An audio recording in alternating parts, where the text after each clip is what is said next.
Hi, my name is Tim Black. I'm the deputy editor of the online magazine Spiked, and I'm the chair for Authority in Crisis, which is the final keynote controversy of this year's Battle of Ideas. Now, there's a twofold prompt, if you like, for this session. The first, of course, I think, is the crisis of authority today. The difficulty, it seems, that we have as a society to give a positive meaning to political or institutional power. The difficulty, it seems, we have in affirming authority rather than endlessly questioning it. And I think this is probably one of the most profound issues of our time. And the second prompt is the publication of Frank Furedi's new book, Authority, A Sociological History, which is, I think, a magisterial study of the development of the concept of authority from its emergence in antiquity right through to its troubled formulations during the 20th century. To explore the crisis of authority, we have a great trio of speakers. We have Frank Furedi to my far left, an associate of the Centre for Parenting Cultural Studies at the University of Kent, and the author of many books, from the aforementioned Authority to On Tolerance, Wasted, Why Education Isn't Educating. And Frank will be speaking first for about 10 to 15 minutes. And then responding to Frank, we have to my right, Toby Mundy. Toby is the publisher of the award-winning Atlantic Books. And we have, to my immediate left, we have Elizabeth Oldfield, the director of the religion and society think tank, Theos. Just a quick note on the format. After Frank, Toby, and Elizabeth have spoken, we'll have a sort of a brief panel discussion before we take it out to the floor. I just want to say a few things about why I wrote this book and what I think are some of the principal themes that kind of come out of it. I've always been interested in the idea of authority. I mean, particularly I've always been interested in the dialectical tension between freedom and authority, which is the way that it kind of comes up time and time again throughout human history. But I was never that interested to spend too much time writing about it. And what really led me to make that into a subject that I wanted to spend a bit of time on was the realization through my work on education, which was that in education, which is really an area that calls for authoritative dynamic and interaction between one generation and the other, between teacher and student, between adult and young people, one of the things that I found extremely troublesome was that authority as such was increasingly perceived in negative terms. The idea that a teacher was authoritative, that teachers had authority, was something that was increasingly represented as a marker for some kind of negative sort of behavior. The term, if you ever want to Google it, authority figure, has an increasingly ominous quality to it. Somebody who's an authority figure is seen as being somebody who's very coercive, very dominating, very anti-democratic. And when I was going around doing some lectures on the continent, I was doing some lectures in Holland, Belgium, France, talking to people, and raising these issues. I couldn't understand why authority was seen in such bad lights. I was always told, well, we now learn that we need to be equal. We're all in the same sort of classroom environment. We need to share. Teachers need to learn from their students. And the idea was that we're pretty much the same. There's no point in somehow artificially giving the teachers the authority.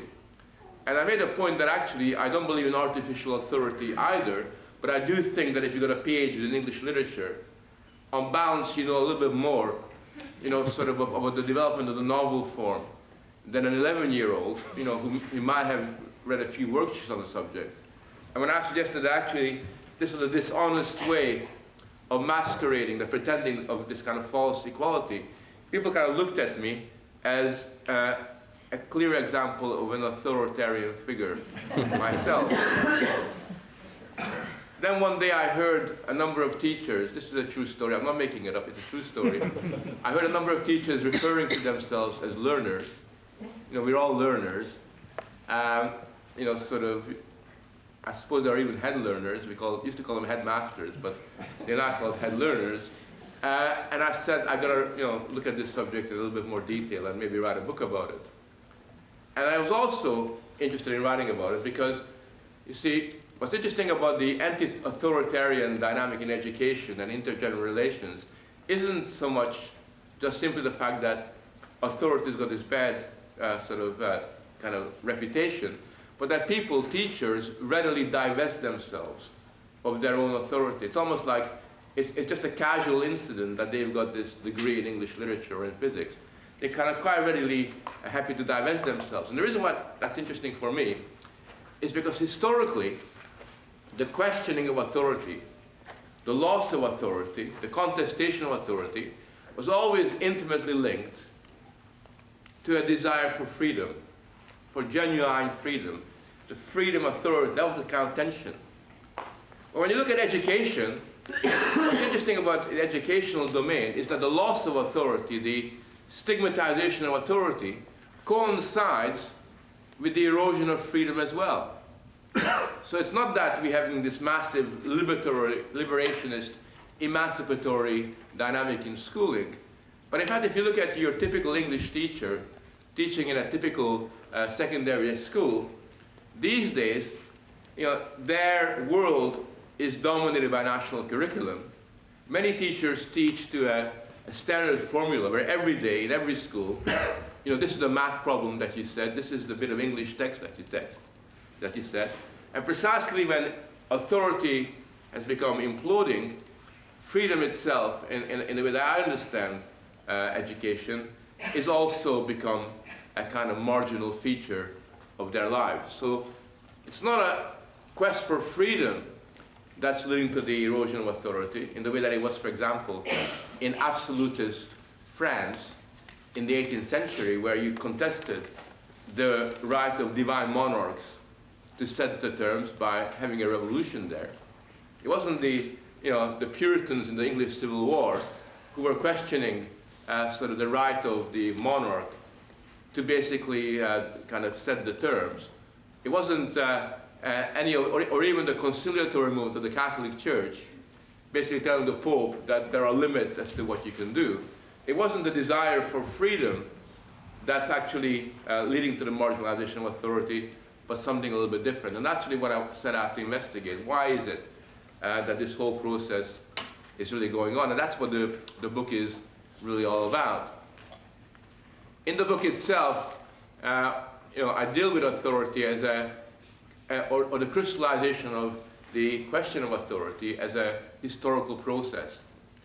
And I take authority to be something that gives meaning to power, to the exercise of power. It's a cultural accomplishment, principally. It's got a very important moral dimension to it. Hannah Arendt wrote, I think very astutely, that authority is something in the middle, in between coercion on the one hand and persuasion on the other hand.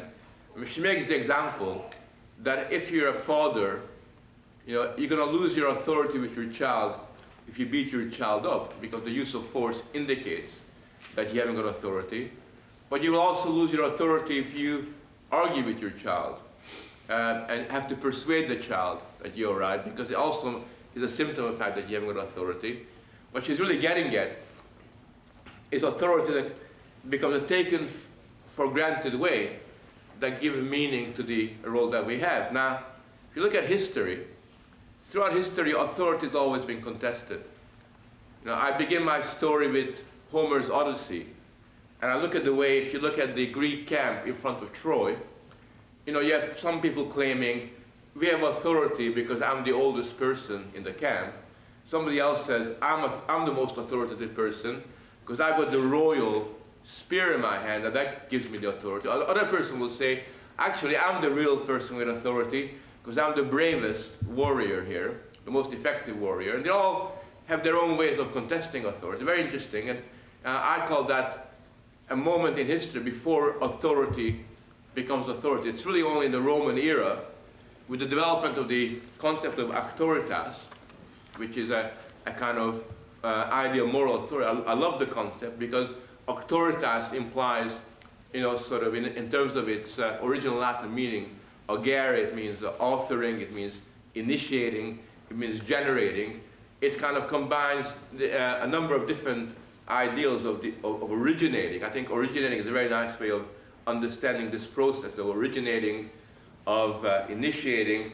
It involves the capacity to lead as well. But very importantly, it is a moral accomplishment. Somebody with authoritas has got what we today call moral authority. And I kind of look at how that's kind of developed and attempt to give a moral normative foundation to this use of power with meaning. And I think what you find is that from that point onwards, you have people contesting authority. In the medieval period, the church, the Catholic Church in particular, and secular leaders, they had a very similar a sense of what authority was in terms of a common normative shared understanding, but they would compete for claiming as to who was the clearest personification of that. Was it the papacy, or was it the Holy Royal Emperor, for example? Who had the greatest claim to authority? And they didn't actually disagree on the fundamentals, only on the practicalities of who is the most authoritative individual. That comes to an end with the Reformation.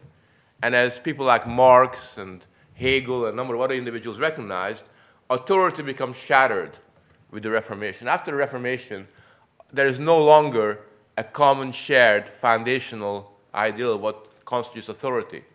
You have competing claims. You have some people saying that the root of authority is religion, of God. Others are claiming that it's reason and science, and a number of variations in between. Authority loses its shared foundational norm. And throughout the 18th, 19th, early 20th century, it will become a subject of debate. For me, I think what's interesting is that whatever the debates and the arguments, nevertheless, there were individuals who were prepared to say that the foundation of authority should be this or that. They were prepared to say that actually it should be based on reason and science. Others would come along and say, no, it should be based on something else. But what happens is that with the passing of time, that discussion begins to die out. I argue in the book that the reason why it begins to die out is because in the modern era, there's only two possible ways in which you can justify legitimate authority. There's only two sources of legitimation. One of it is the authority of science, and I argue that science and reasoning is never a sufficient basis to authorize all aspects of public and political life. It's just too narrow. And also, scientific authority by its definition is very fragile, unstable. Science continually questions itself. That's the beauty of science, is that it doesn't simply take anything for granted. It interrogates what it's really all about, and therefore, although it can authorize, something, when somebody says research shows or the evidence says, we know it's only a matter of time before somebody comes along with another kind of research, another kind of evidence, and you're going to have a debate about it. So that's one source of authority.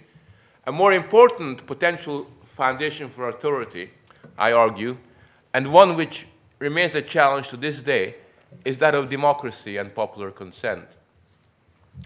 And what I argue in this book, and it's an argument I develop in my next book that's coming out in January, is that actually we've never ever developed an idea of popular democracy, of popular consent, to the extent to which it serves as a genuine foundation for authority. We all call ourselves Democrats, but actually we don't really believe in democracy. We all find very good excuses as to why democracy not today. So early on today, some people were arguing, well, Hamas got elected, but that doesn't mean anything because the culture meant that they weren't really Democrats. Or if we don't like Morsi in Egypt, despite the fact that Morsi got elected, we can very easily have a narrative that says, it's very good to have a military coup there.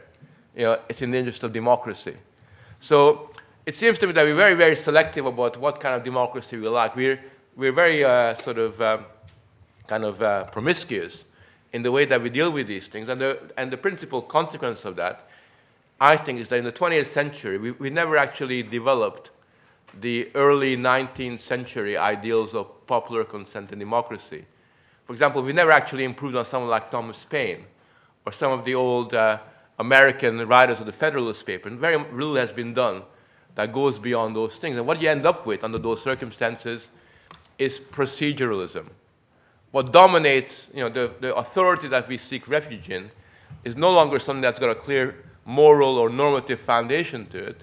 It becomes process. That's what liberal democracy has become. We have a term that we now use. We never used it before the 1970s, really, is governance. And what governance sort of signals is this importance of procedures and process being quite important. And that's the issues that I kind of deal with. And the argument that kind of comes out of it, and it's what I really end on, and it's really an invitation for the next volume, which is it's taking shape in my head, if not on paper. What it basically ends up on saying is that we've stopped the capacity to discuss authority. It used to be one of the most fundamental political categories of the Judeo-Christian Western civilization. It was really absolutely central to everything. We're too embarrassed, and we're too disoriented from debating and arguing about it. And instead of discussing authority, we've got a new term that we discussed that's kind of a quasi-substitute for it, which is that of trust. We kind of, whenever you hear about the fact that nobody likes the Tory or the Labour Party or the Lib Dems, somebody comes along and says, the people don't trust them. We have this problem of trust of the BBC, the NHS. Actually, what they are talking about is that none of these institutions have got authority. But that's a too complicated concept. So we kind of opted for the problem of trust. And my argument is that whereas the concept of authority is a rigorous political category that is founded on a grown-up, sophisticated ideal of foundational norms and of normative thinking, the concept of trust is entirely a psychological accomplishment. It shifts the focus away from the institution to the people. It's up to us to trust. Why don't the people trust us? It becomes a way of educating ourselves to have more confidence. So a very important shift has occurred, which is what I really want to go on and discuss, sort of in the years ahead. How you get from this kind of important, powerful category central to the whole development of democratic theory to a psychological ideal, and an ideological accomplishment, which is that of trust. Thank you, Frank.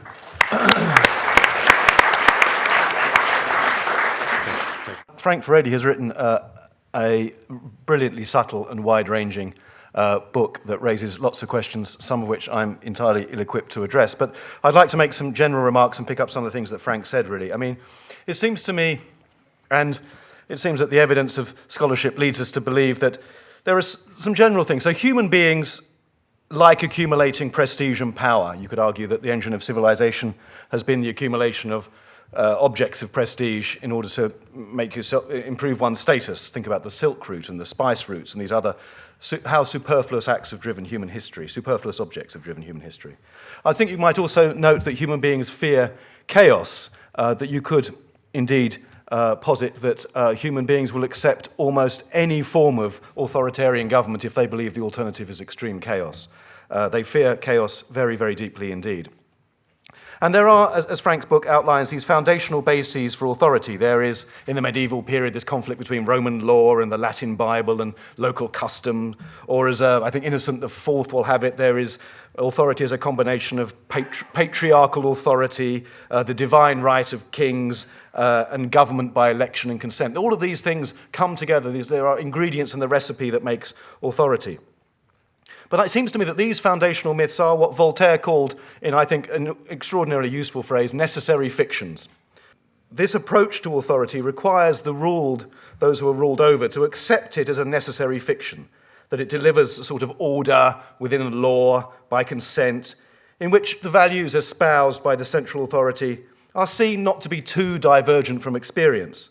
If the gap between the values the authority espouses and experience become too great, then authority can collapse very quickly, like it did in Honecker's GDR, for example. So what do we mean by a crisis of authority, and in whose interests are served by this idea? I mean, Philip Bobbitt, the historian and jurist, has come up with this idea that we live in a market state, that the contemporary state has markets market ideas throughout it. The ideas of the market permeate it.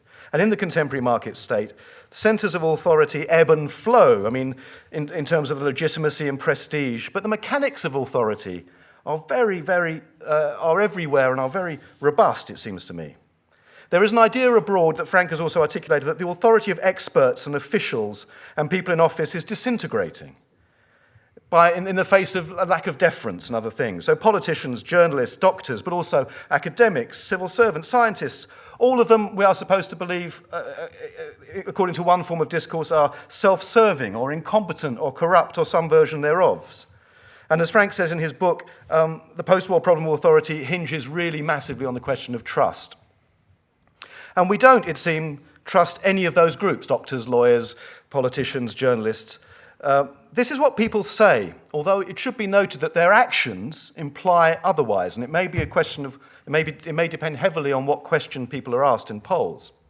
In fact, trust is everywhere in public life at the moment. I mean, in really obvious things, we trust money. We drive on roads where there are traffic signals. We trust medical diagnoses. There's a whole area in which trust is entirely unproblematic. So what's really happening here? And it seems to me that in the market state, we encounter lots of compelling narratives about reality. I mean, and put crudely, when we're at work, this is pretty simplistic, but when we're at work, we encounter the tropes of the Enlightenment state. So one narrative about reality comes from what you might call the Enlightenment state, and that's the world of law and government and academia and civil service and science, and it is the rational scientific world. And we tend to operate along those principles during our waking hours at work.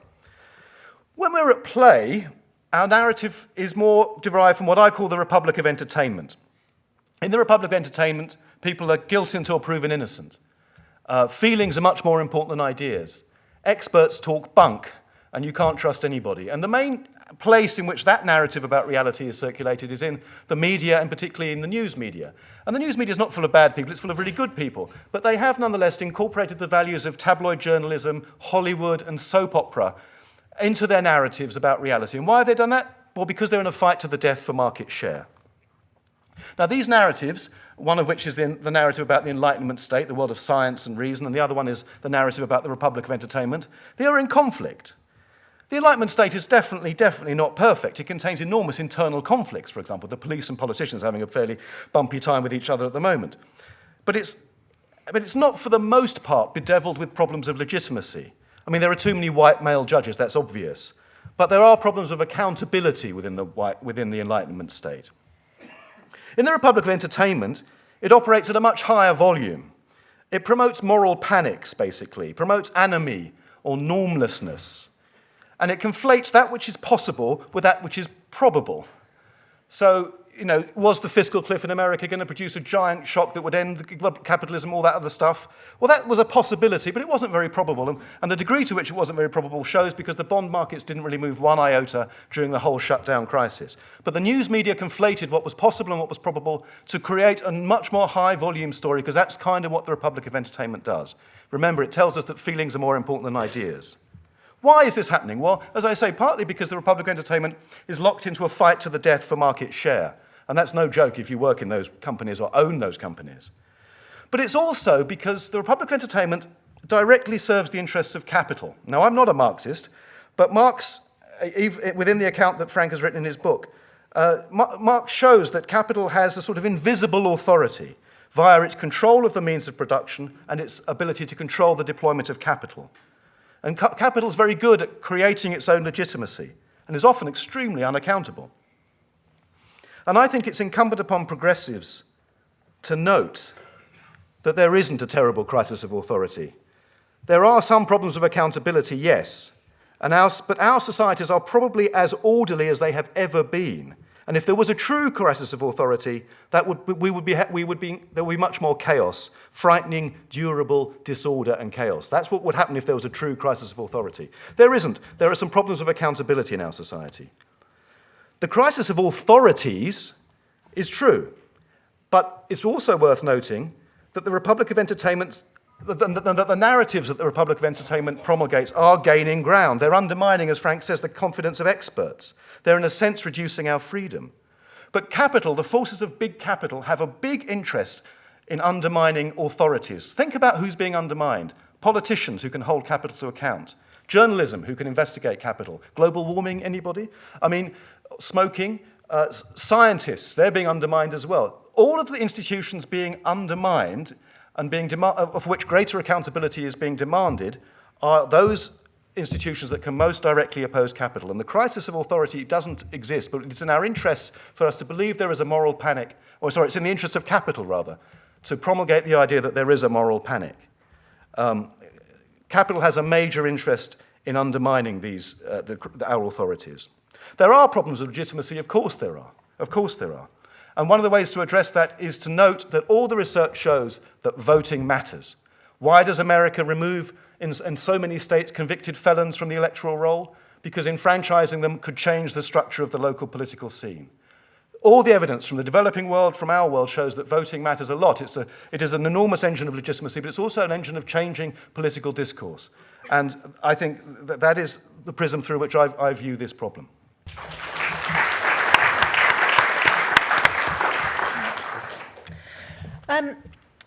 I would come at this really to say, I think no matter whether you use the phrase crisis of authority or crisis of authorities, we are picking up on something that is a real phenomenon. There is a very widely held sense of cynicism at institutions and those in authority. We are fundamentally applying a kind of hermeneutics of suspicion to more and more institutions and individuals. And I was realising this particularly this week. I was at a symposium about rebuilding trust in media and came to see that actually something about the crisis of trust in media goes deeper than trust in other institutions, because the media was supposedly there to hold other institutions to account. Its whole role was to expose abuses of power in politics, in health, in business.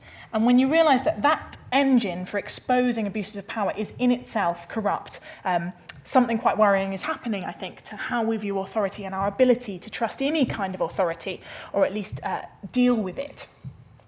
At that same conference, a guy stood up and said, I don't think it's such a bad thing, actually, that we've lost trust in the media. I think that we've been being lied to, we were blind to these terrible abuses.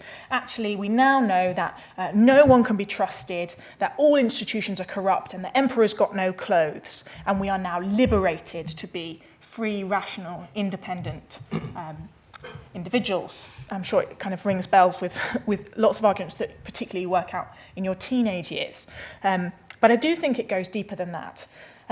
What I want to say probably agrees mostly with Frank in that I want to decouple authority from authoritarianism. I want to try and decouple it from coercive power.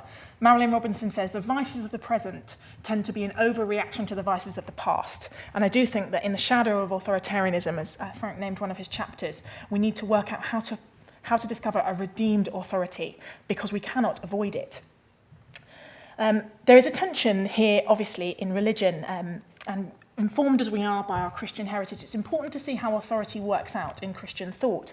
I have a colleague called Nick Spencer who wrote a book about the influence of the Bible on English politics called Freedom and Order. And that title is telling. What he sees is two almost equal and opposite strands constantly pulling at themselves in Christian political thought between freedom and order. The Bible has been used by royalists and by levellers. It is often seen, Christianity, as fundamentally authoritarian, but I think that's at most only half of the story, not least because the person of Jesus himself was massively subversive, eventually killed by religious authorities. And one of the things that the Bible has done in our political history is to put a limit on authority by saying that all authority is fundamentally subject to something higher, fundamentally subject to God. And this, I think, is probably the healthiest approach. Because we can't avoid authority, because we are fundamentally relational social creatures, not atomized, not independent, and essentially finite, not able to make decisions ourselves, not able to make all decisions ourselves, having to take lots of things on trust. We can't avoid it. We need to question it, but we can't throw it out completely. Without the possibility of good, redeemed authority, there are no good parents and no good teachers, as Frank says. But I don't think authority only comes into play in those situations of inequality, where you have a child or a student who is needing to learn something, although that's a huge part of it. I think it also comes into play in situations amongst equals. For example, if you had a symphony orchestra equal musicians of equal skill, independence, full maturity, full ability to make their own decisions. They can only come together and create amazing music if they defer some of that authority to a conductor who can lead them. We don't get much done on our own. We don't get much done that changes the world for good. And I think that you've seen that in the Occupy movement. Huge amount of persuasive, thoughtful, interesting ideas in the Occupy movement. But I have a hunch that one of the reasons it failed to make a real impact long term is it was so suspicious of authority that it couldn't organise around a single voice. Where are we now then? One of the points from Frank's book that I found most interesting is how, in a situation of crisis of authority, science rushes in to fill that vacuum. Anyone who was in the panel on science journalism earlier will have heard again and again how this is problematic not just for society as a whole, but for science, how it distorts and overweights science with the necessity to try and solve all of society's problems. As we've heard again and again at the Battle of Ideas, evidence-based policy is not the panacea that we think it is. So finally, I want to be able to capture a form of authority that is not just technocratic, that is not just marketing. Because I think we have to have some kind of authority, it's better that it's out in the open. It's better that we know what it is.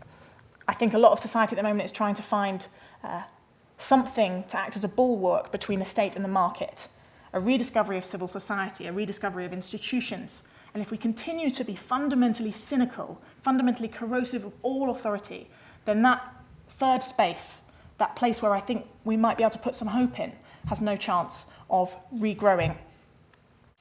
Thank you very much. Yeah, thanks very much for both of you for your thoughtful comments. I just want to focus in on one issue that's been raised. I mean, Elizabeth was right to emphasize that authority and authoritarianism are actually antithetical concepts. They might have a similar etymological root, but authoritarianism is a signal that authority has been lost.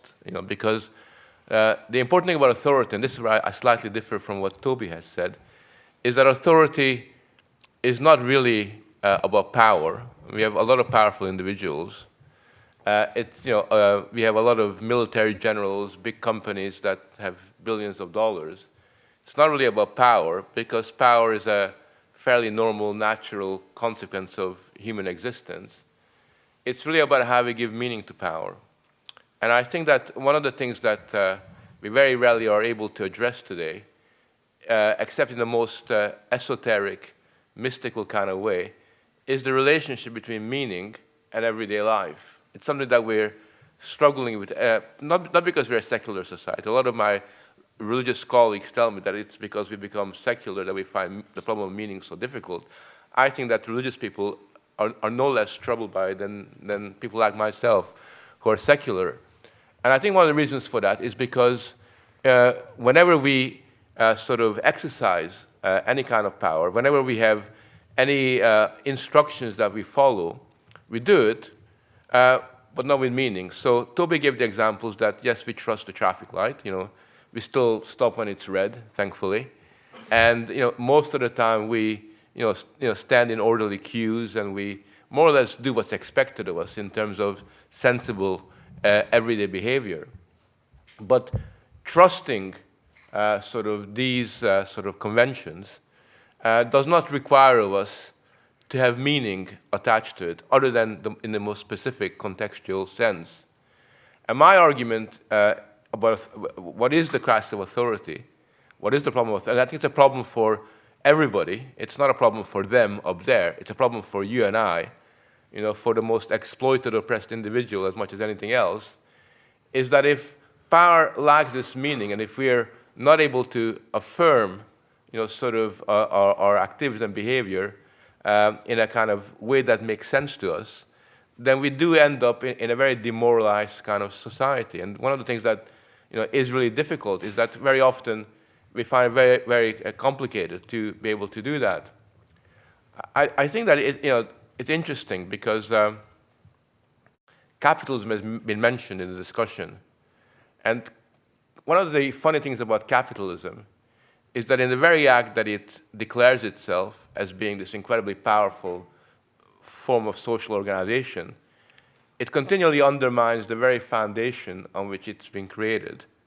It kind of eschews tradition. It kind of minimizes the role of religion. It continually demands change and rethought and rethinking. And one of the things that a lot of the defenders of capitalism have realized, someone like Schumpeter, for example, is that capitalism is a very kind of destructive, corrosive form of social organization. That is its strength, and he calls it kind of a creative, destructive process. But that also means that there is very little in the way of legitimating it. And I think it's interesting that, it's been suggested that organizations that are hostile to capitalism have their authority questioned, and they do, there's no doubt about that.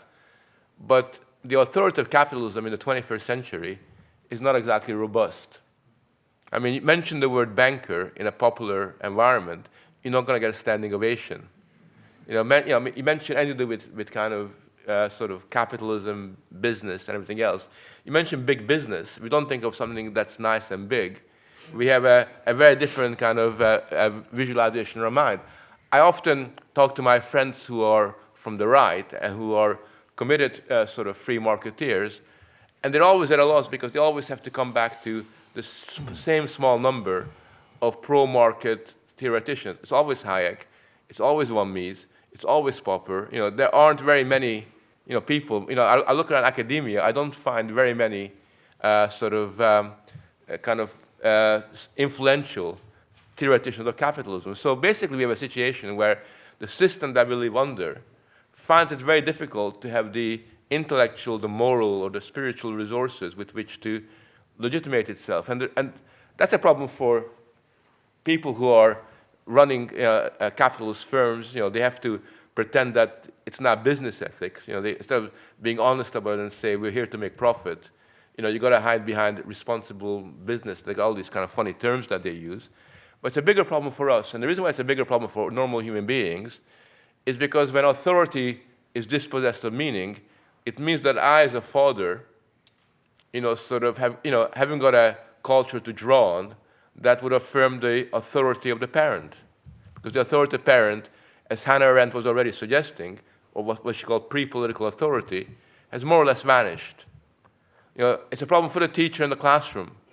It's a problem for anybody who wants to do good in whatever circumstance, that even pre-political authority itself hasn't got the meaning to it. And I think what's important for us in this room is not to confuse the relationship that, within which people still say yes and still kind of engage with each other, still give confidence over to one another, not to confuse that with the fact that we're all struggling and are likely to struggle for a long time to come with how to give meaning to both individual and social experience.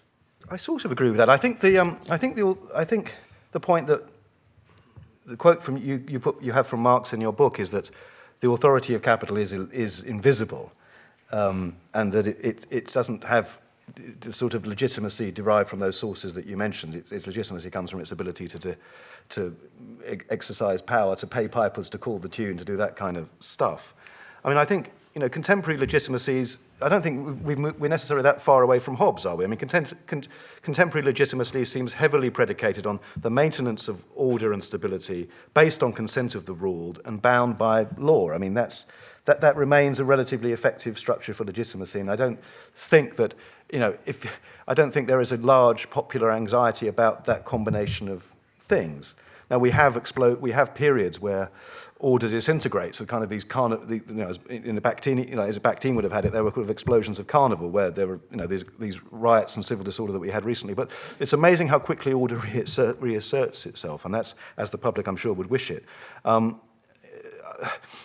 I think, what was interesting about the power and authority of capital, or the way that capital seeks to undermine other authorities, is that it is not held to account in the way that other authorities are demanded to be held to account. So no one has been on trial. Our economy is wrecked for 50 years, but no one is prosecuted.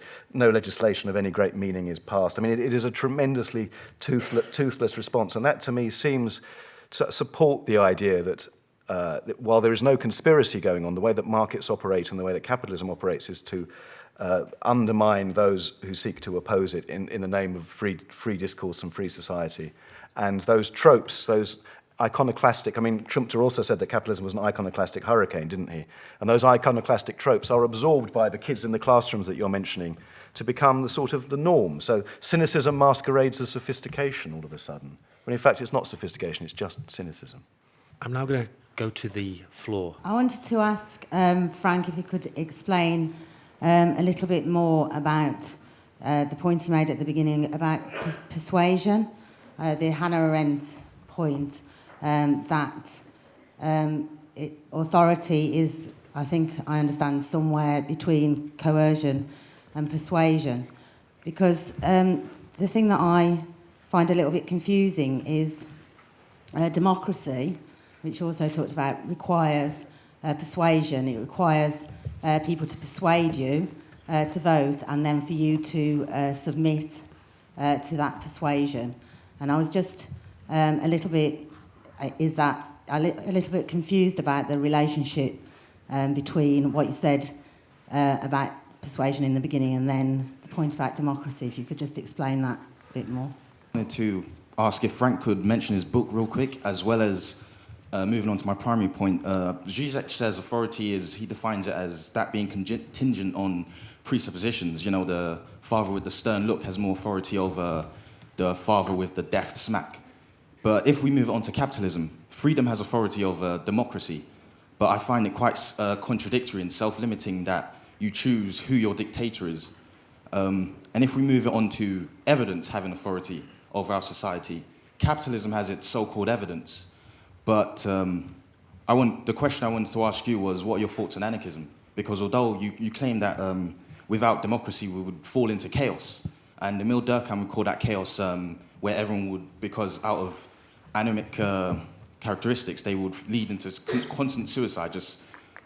And I see this chaos as anarchism, where we are free to study out of complete self-satisfaction instead of studying so you could earn a reward at the end of it. Simply studying for truth, instead of consumer goods, instead of producing a service where you are forced into a fragmented form of labor, where with capitalism, political liberalism, you vote, therefore you are, to use Descartes' line. You vote, therefore you are. In communism, it's libero, ergo sum. I labor, therefore I am. But in anarchism, human liberalism, it is simply I am man or woman, not to be sexist, therefore I am. So my point is, what are your thoughts on anarchism? Recently, I was at a dinner party and one of the adults said, oh, that's so adult of me, as a term of derision. And what they were saying was that was being restricted and stupid and dumb. And it got me thinking a bit. And in terms of Toby's point, you made a point earlier on in saying that, that it's obvious there's too many judges that are male and white, that's obvious. But that got me thinking is that because they can't exercise proper judgment somehow because they're male and white? And I wonder about the question of authority, because it seems to go hand in hand with the idea of us as humans. I'm not sure I can unpick the trust thing. Frank was saying it's a psychological idea. But I do know that these days, even though order got reasserted after the riots, I don't think authority did. So now you have a situation where the police don't want to exercise judgment. They don't want to actually go and police. We'll have order, we'll have tickets and licenses, and we'll have other people actually policing, other agents, but they don't want to do it. And the question seems to me, how does one reassert the idea of the human within authority? Because whilst authority seems to be problematic, surely at the heart of it is our view of humans being the problem and how we handle the two together. Frank, you started off by talking about the fact that historically there'd been a dialectical tension between freedom and authority, and that had ended. I want to ask two things about that. First one is, could you say something more about why and how that tension has come to an end? Why do we have both those, a crisis of both those ideas? What's given rise to that? And the second question is, why do you think that it's more important to focus on the authority side of that rather than the quest for freedom? But wouldn't it make more sense to address the lack of the quest for freedom?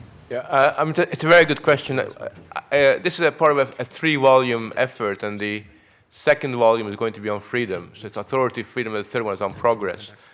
I think that the interesting thing is that the key political categories of Western civilization, which were then reaffirmed in the Enlightenment, are to some extent marginalized because of their emancipatory potential. I think authority is an essential element of emancipation.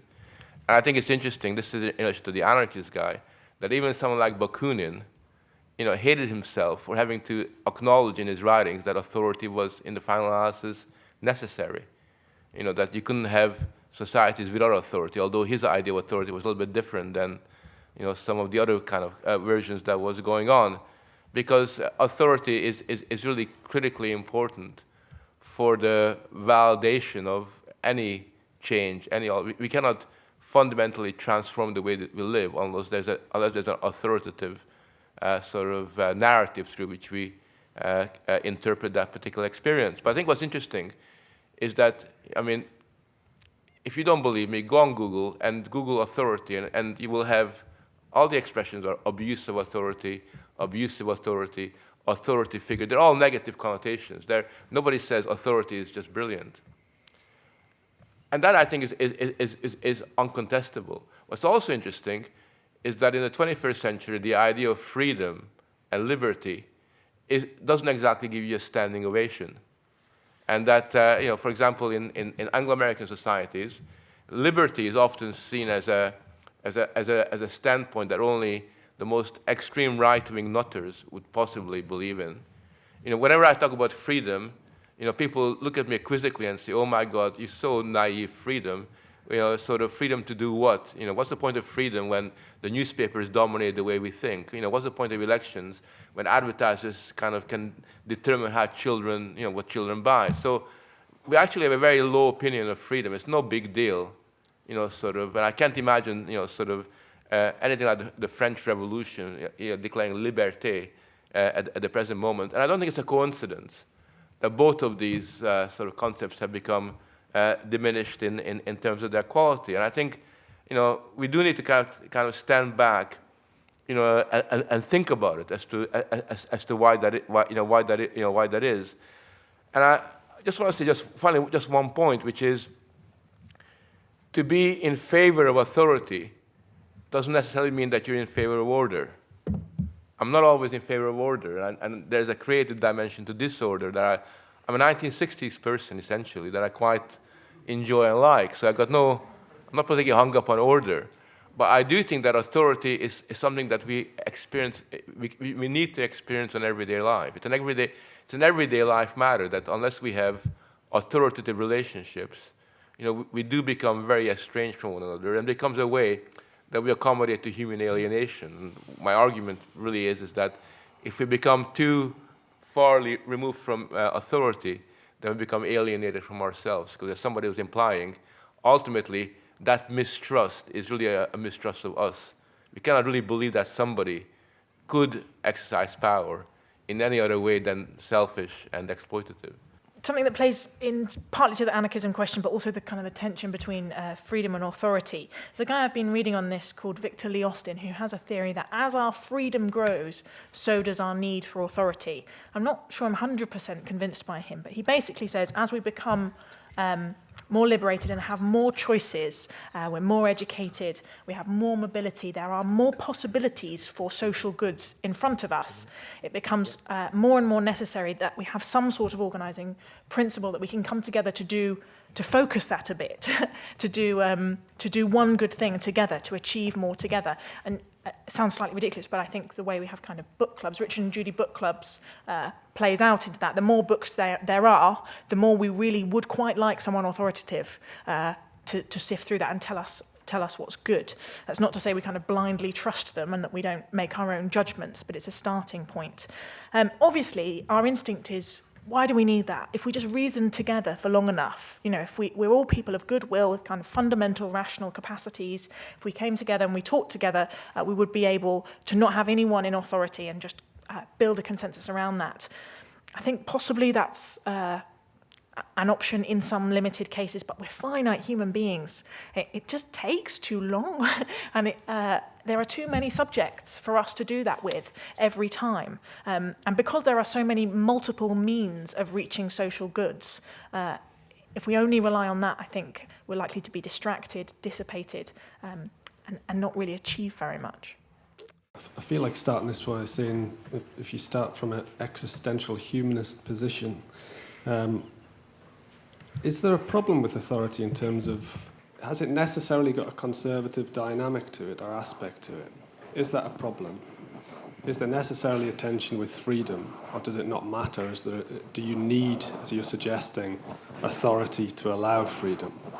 I mean, I can understand it easily in terms of children, but when I think about adult relationships, I wonder about in the future, what are we trying to strive for? And the idea of authority perhaps doesn't seem like the right word for what that society is and what our relationships are. I can understand Hannah Arendt's idea of a genuine democracy at an abstract level, but the idea of the active citizen at a practical, real level in the here and now is quite difficult to imagine. Can you elucidate how you understand that? I was wondering what you think would give meaning to power if that's what authority contained, considering we've kind of lost a lot of the religious and moral ethical grounds, and it didn't seem like everyone was very happy with the Hobbesian sense of power essentially legitimising itself. I was wondering what people thought about how rationality and authority fit together, and what the direction of relation between rationality and authority is, because it seems to me, at least since Hobbes, and then more prominently in the 20th century, rationality has been incredibly limitedly defined, which meant that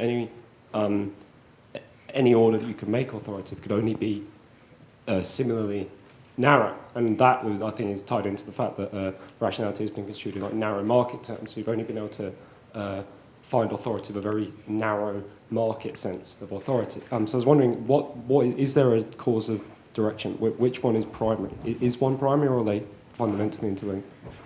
Your description of freedom, of the consumers being sort of befuddled by so many choices, I'm just a bit worried that that's the way freedom's often conceptualised, and I would rather, to me, I think freedom is something more, at the risk of being a bit psychological, I don't mean to be, but I mean it more in the sense of something very irreducibly human inside. There's something about our capacity to choose and to judge, which links in with some of what Arendt has written. And it also alludes to the limitations of reason and argument, because you can have a political argument, but at the end of the day, you have to decide whether you're going to go with it, whether you're going to accept it. And does that not link in to ultimately what can give meaning to power? It is the extent to which we ourselves accept it, that we ourselves have some framework which makes it meaningful, and we can then decide yes or no. When you spoke of, you mentioned like capital having this control and things like that, and all of that to do with authority. I was just a bit. I just wanted to raise something that, like you quoted Marx in speaking, that capital became something disembodied and controlled human beings, and kind of ended it like that. The thing is that when Marx goes on to say that this capital does originate from human society and things like that, so then you've kind of like taken it back. The authority does originate in humans themselves, and I felt it was a bit of a cop-out in a way, just saying that it went to capital. Thank you very much. Sorry about the cop-out. Of course, everything is, unless everything is made by human beings. The gentleman who talked about being an adult, I think the Republic of Entertainment essentially creates a narrative that is fundamentally infantilizing, and it doesn't surprise me that might happen. I think authority after the riots, or power, depending on how you cut, was certainly re-established in terms of the exemplary prison sentences that were handed down to the people who'd broken windows and stolen stuff. I think in terms of the loving polarities that Frank identifies between freedom and order and self and society and the secular and the sacred and the self and the group, I think it slightly tends to underplay sort of bourgeois pragmatism in terms of the dealing with those questions. It often seems to be an implicit conflict between the elites and the masses, and I think anarchism would bring forth a war of all against all in which the weakest would be trashed. Just to respond to the gentleman's question over here, I kind of agree with you about the word, and when I started thinking about this and reading the book, I was much more hostile to the concept of authority than I am now, simply because I don't think we can get away from it. We might be able to come up with another word, but perhaps instead we could kind of reclaim the word, resacralize it and make it something that we could sign up to. Just two small points. I think your question is a really important one. How do we give authority meaning? Because that's what we're struggling with. My own view is that we've got to develop a more democratic political culture in the genuine sense of the term, where we take democracy seriously, not in procedural terms, in the way we're doing now, where we fiddle around with codes of conduct and different kinds of processes, but in terms of cultivating a more interactive, engaged, politically involved public to enrich our public life. Which, you asked the question, isn't that unrealistic? It is unrealistic if you imagine that everybody's going to be, a philosopher. But we can have much larger section of our society, especially of young people, being actively involved and intellectually and morally engaged than is the case at the moment. And the larger that group is, the more we can begin to shift the balance from what it is now. But that needs to be addressed more self-consciously instead of ignoring it in the way we're doing at the moment. Just one word on capitalism. I think the incredible thing about capitalism is that for a very long period of time, it didn't need authority. It didn't need legitimation. It didn't need to have a system of meaning. And the reason for that is because what gave capitalism its capacity to reproduce itself was its ability to deliver the goods. I mean, as old President Clinton once said, it's the economy, stupid, right? And some of the time that works. As long as you have a post-war boom with high levels of productivity, with ever rising incomes, then you absolve yourself of the responsibility of addressing the really key questions in life. But as we all know, no system of social production can always deliver the goods, and often and sometimes it does the opposite. And that's why we today have what I call a legitimacy crisis, where capitalism, in fact, any institution, finds it very difficult to find the intellectual resources through which it can legitimate itself.